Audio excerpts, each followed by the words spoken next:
I have 3 proclamations. I'm going to read the proclamations. I'm going to start with the Child Advocacy Center.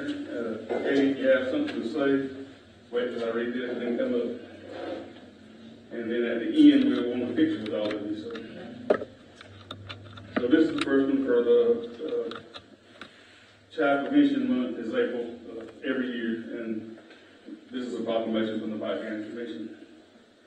Whereas preventing child abuse and neglect is a community problem that depends on involvement among people throughout the community. Whereas the Pike County Commission believes that nurturing relationships and stable environments improve the well-being of children. Whereas the Pike County Commission acknowledges that abuse and neglect of children can cause lifelong physical and mental health problems, failures, and criminal behavior.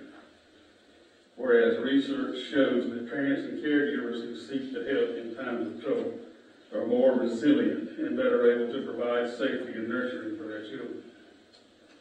Whereas the Pike County Commission agrees that each of us is tasked with making children a top priority and taking appropriate action to support the normal development and competency of all children.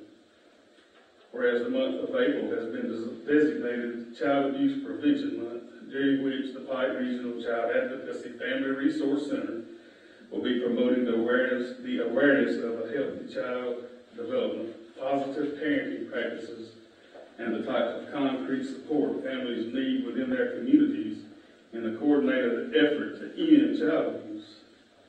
Therefore, be it resolved that the Pike County Commission supports the collaborative effort of the Department of Child Abuse and Neglect Prevention, the Children's Trust Fund, and Prevent Child Abuse Alabama to end child abuse in Alabama and observe April 2022 as Child Abuse Prevention Month.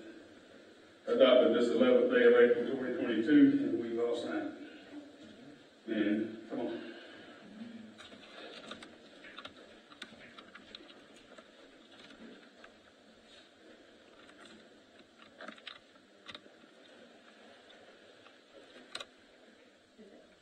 Might just be turning on.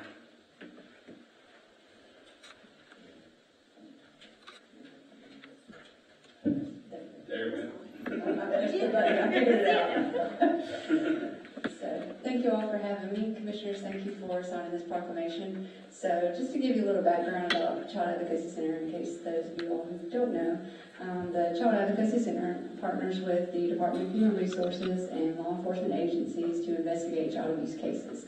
So, we do that here in Pike County as well as Coffee, Barber, and Bullock. I want to just give high praise to Pike County Commission for always supporting us year in and year out, and helping us, do what we do on a daily basis. All of our services are free, so, any efforts that you give towards the cause that we do each and every day is greatly appreciated. We work off of grants and fundraising, and those things are not always easy, especially in the past couple of years that we've had in these COVID times. The funds have been reduced here and there, so your support is greatly appreciated. April is Child Abuse Awareness and Prevention Month. Some of the things that we are doing, each year we have our pinwheel gardens. I'm sure you've seen some of those blue pinwheels spinning around. I know Chick up here has them in their yard. We do our child abuse t-shirts. I brought some here tonight. Chairman Sullivan has purchased them. And the blue ribbon bows, we do those as well. And this past Saturday, we had our first annual kickball tournament.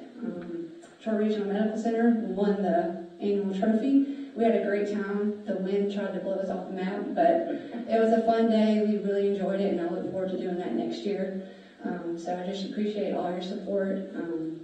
Thank you for having me, and just let us know whatever we can do for you all. Tell us how many children you service in this area on an average year. Yearly 300 with the abuse cases. Now with our prevention program, that's about 4,000 children.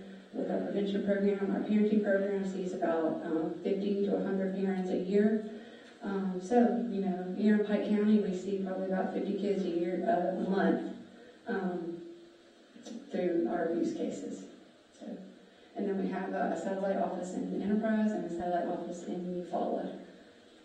So, great. Anybody else got anything? Thank you. Thank you. And next we have the Wiregrass Angel House.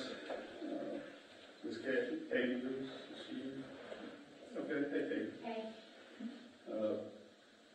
Here's another proclamation, whereas the prevention of peace in our communities and protection from violence for all citizens of Pike County are fundamental priorities of government, and whereas every year thousands of citizens still experience emotional, physical, psychological, and financial harm as a result of criminal activity, and whereas victimization occurs among people of all ages, abilities, and all economic, racial, and social backgrounds.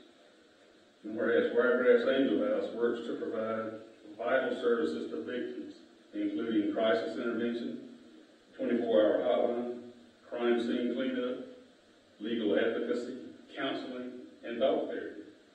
And whereas we must all strive to continue improving services and expanding support for Pike County's crime victims and survivors. And whereas National Crime Victims' Rights Week, April the 24th through April the 30th, 2022, is an opportunity to build upon the years of progress and hard work and renew our commitment to ensuring that the Crime Victim Bill of Rights is fully implemented and all victims have the services that need to recover from crime. And whereas Wiregrass Angel House, criminal justice officials, and concerned citizens throughout Pike County are joining forces to raise awareness of victims' rights and observe National Crime Victims' Rights. Now, therefore, the Pike County Commission do hereby recognize April 24th through the 30th, 2022 as Crime Victims' Rights Week. Thank you, ma'am. Come up.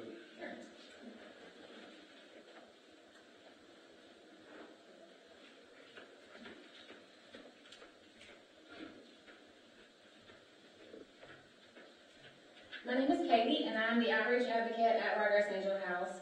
We are based in Dothan, but we serve 9 counties in the Wiregrass area, including Pike County. We advocate for and assist victims of violent crime, and that includes coming out when the initial crime happens, to be there for the family, and not just homicide, but for any other violent crime you can think of, to be there for the victim, their family, whoever needs us at the time. We go to court with them. We, like you said, we do crime scene cleanup. We also do suicide cleanup. And we have a dog therapy program. And we have a counselor on staff. And I could stand up here and go on and on and on and on. But we pretty much are on call 24/7 for our victims and their families to just do whatever they need us to do. And we get phone calls at 3 o'clock in the morning from police officers, district attorneys, family members, victims, whatever they need. We get up and we go do it. National Crime Victims' Rights Week is a big time for us, and it's just all about raising awareness because, we say you really don't understand the importance of crime victims' rights unless, heaven forbid, you or somebody you know actually becomes a victim. So, y'all doing this is so great, and I thank you for that because it just brings awareness to what we do, and, it includes Kaylee too, what the CAC does also, and also do have a certificate of appreciation for y'all that I'll be y'all into, but we really appreciate y'all doing this for us. Thank you, ma'am. And next is the E911 proclamation.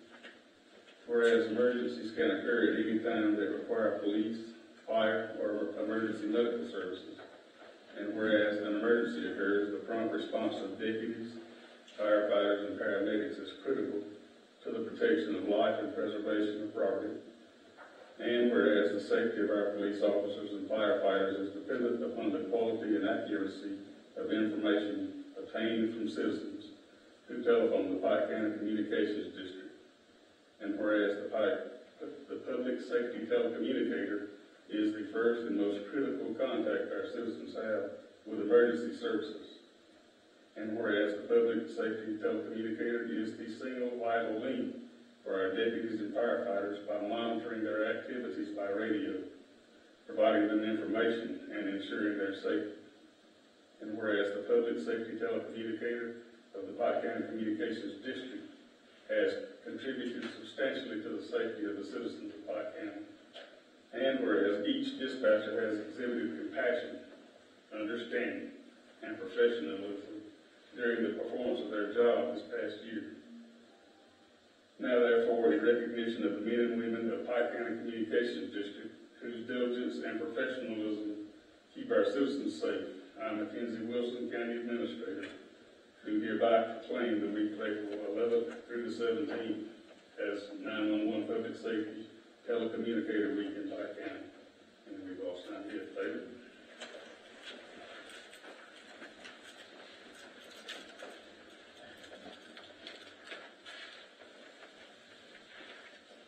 Thank you. It is apparently the week to get a proclamation. This is part of an overall national month for emergency communications. But I really want to thank all of y'all for your support. Without the kind of support we've not been able to do what we've been doing. The Pike County Communications District takes roughly 13,000 911 calls a year.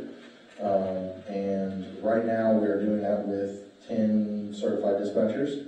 We have 9 more in training and a total of 22 employees. Sometimes it can be a smelly situation, but we're doing very well, and I think that we're doing better now than we ever have in the past. And without offending our neighbors, I think we're doing better than our surrounding counties too, or at least we try to. We have a great bunch of people, and I'm proud to work with each and every one of them as they take care of the citizens of Pike County and our first responders. Thank y'all for your service. Appreciate it. David, you want to come up for this? Thank you. Can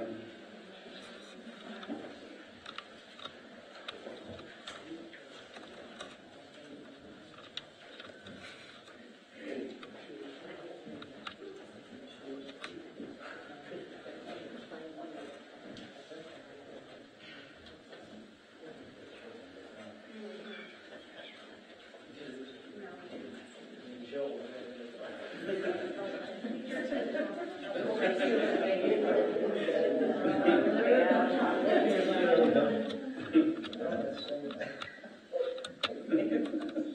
One, two, three.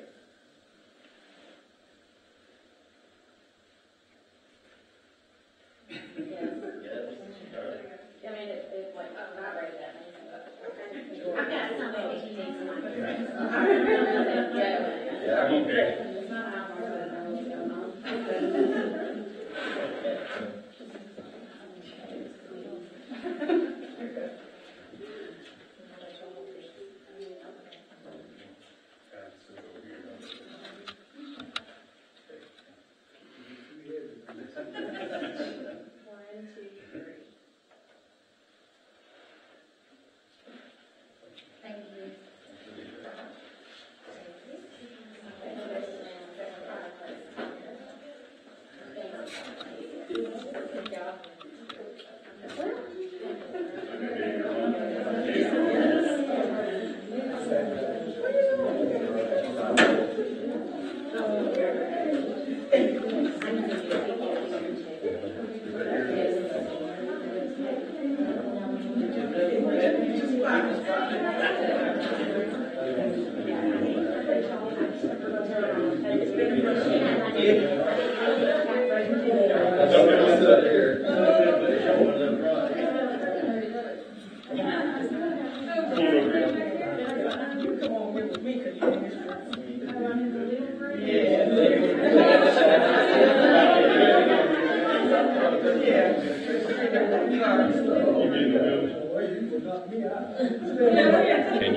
It's all right.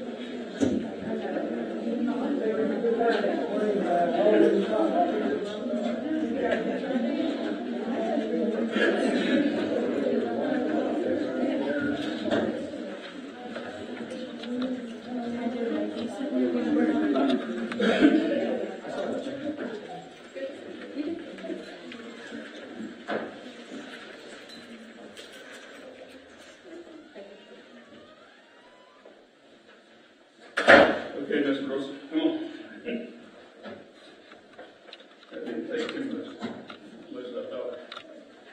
Hope I don't take much of your time either. Good afternoon. All we have tonight is a personnel recommendation. We handed out a memo to you earlier.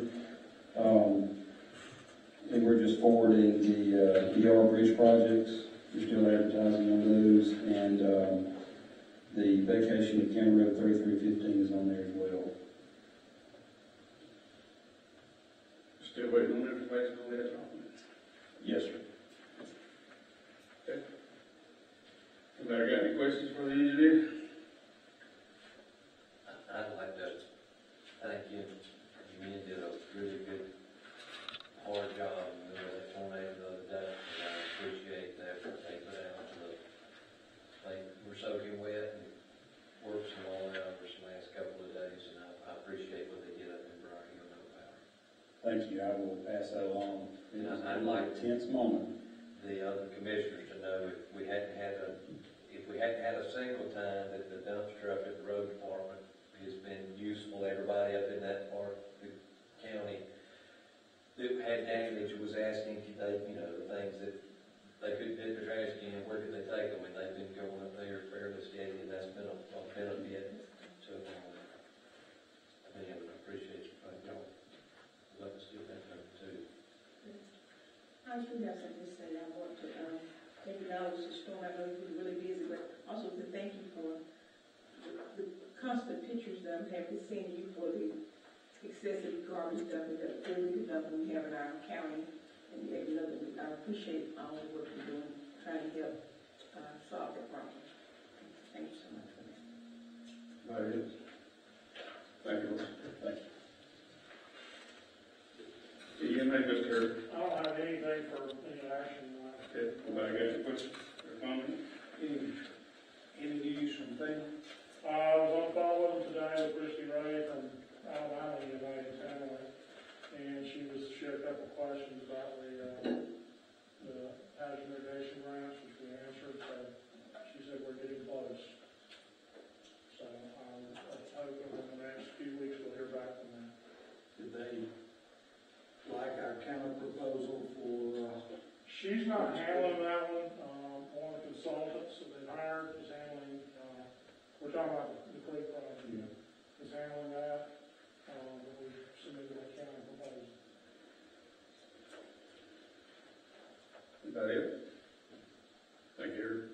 David, you got something to add? Yeah, it's okay. I just want to kind of review a Come on. little bit of what we've accomplished.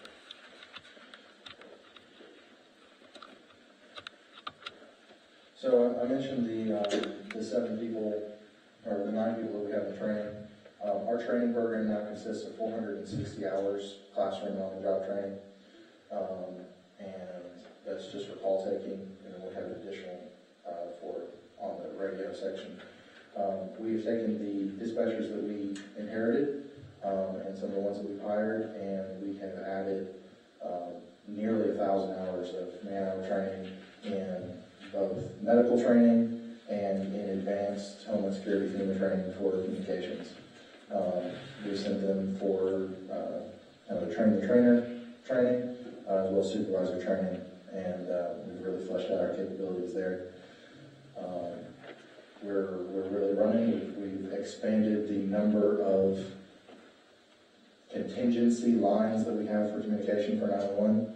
So you are, though it had not been a problem, you are now, I guess, half as likely to not be able to get through to us, as we've doubled our contingency operations there in those lines, and have just been trying to expand our capabilities to better meet the needs of Pike County. We probably issue about 50 addresses a month, and that system seems to be rolling smoother than when we started.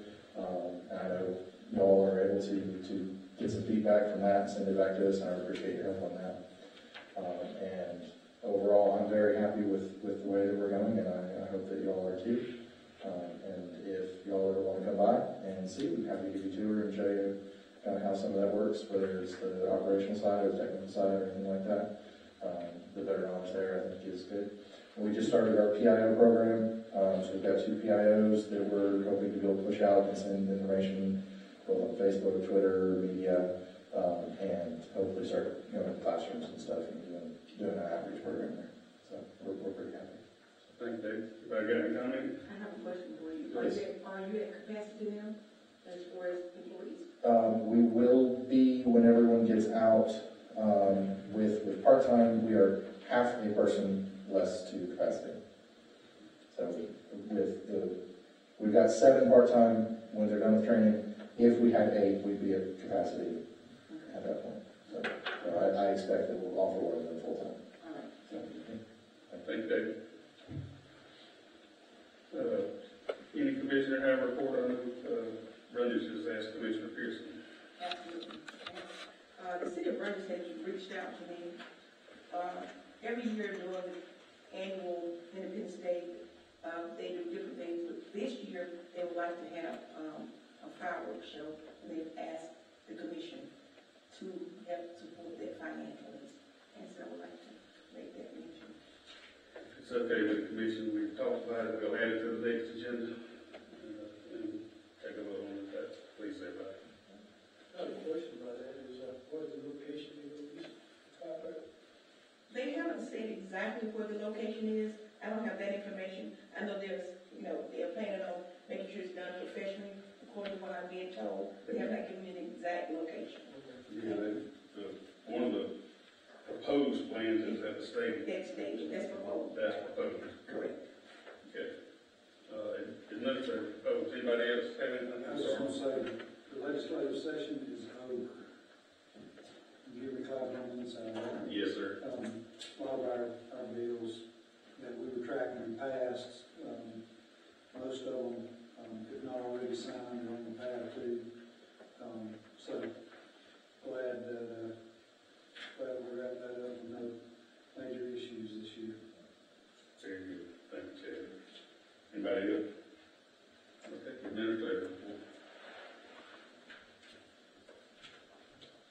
I was really trying to trick y'all with only having one thing up under my report. I've added a few other things to it since we did this on Thursday. The personnel policy, that's just where we're still working on getting that updated. I just wanted to go ahead and have it there so that we can move it forward. Hopefully we'll have it to Al and the attorney to review and hopefully have something beyond the next couple of weeks or so on that. So just kind of getting there so we can move it down to current business. The second item I have, you have a memo in front of you from the Sheriff's Department. He's requested a surplus 5 vehicles. He wants to do that. He wants to get them put on gov deals. He's used that before. It seemed to work well for him.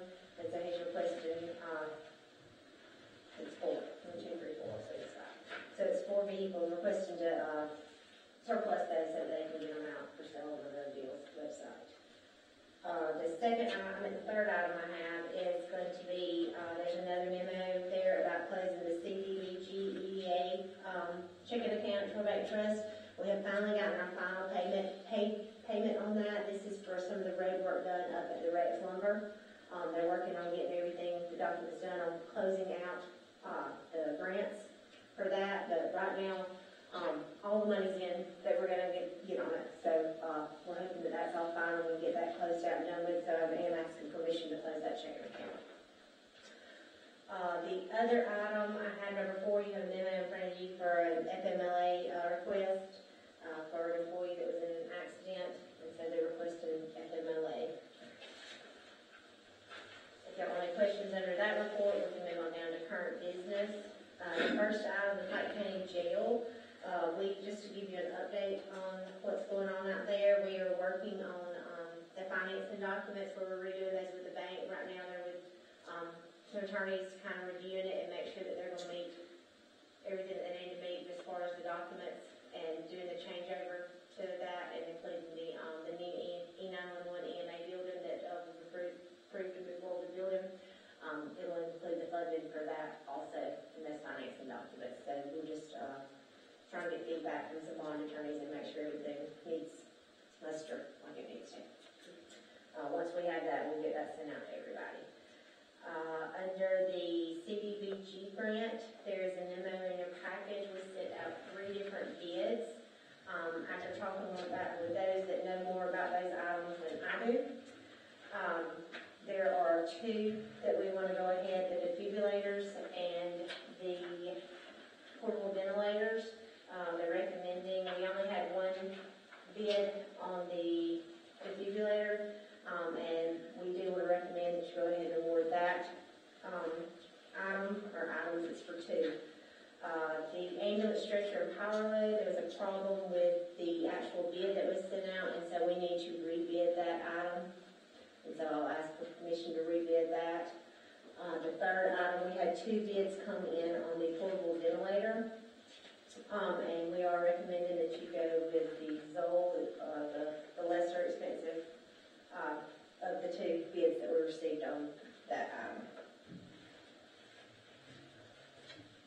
There are no questions on that. The next item, the American Rescue Plan Act. You all had a memo from me from Ms. Maureen Arrington, the attorney that we hired to help us with this process. She is recommending, like we've told you before, the standard allowance, which would be up to $10 million to use that as revenue replacement. Right now, we only have the first payment. If y'all remember, we were getting two payments, half last year, we'll get half this year. We have submitted to her the backup for what that makes it okay for us to be able to move that money into it, the expenses and all. So she has recommended that we go ahead and move that first half into the general fund. We should have more than enough expenses to offset the second payment once it comes in, probably mid-May to June. That's about the time we got it, mid-May, I think, last year, the first payment. We're just having a checking account since they're not using it until we knew exactly what we could legally do with it. So once we get that second in, we should have enough backup to have her review and be able to move that second half over into the general fund. So I will ask tonight that you approve her recommendation and memo to go ahead and move that first half. The only other thing I know you're for the vacation county road that has been put in the paper and the public hearing is set for May the 23rd at the commission meeting, or I think maybe at the work session tonight. So other than that, that's all I have for tonight. Questions or comments for the administrator? Thank you.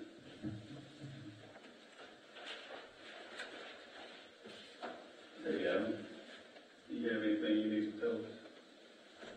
No report tonight, Okay. Just a legal sense. Again, we're not ready to address any further long stuff at this time. Yeah, that's what I told her, we're waiting on the bond, The I'm file. sure you, the Well- finance and documents before we, Okay. you can kind of. Well, I'm talking to you in the break about the commitment letter that we got. I think it's gonna be okay. Okay, is there anything else at this time we can come before the commission? Okay. Pike County Commission work session will now close, and we will reconvene at 6 p.m. for our regular meeting.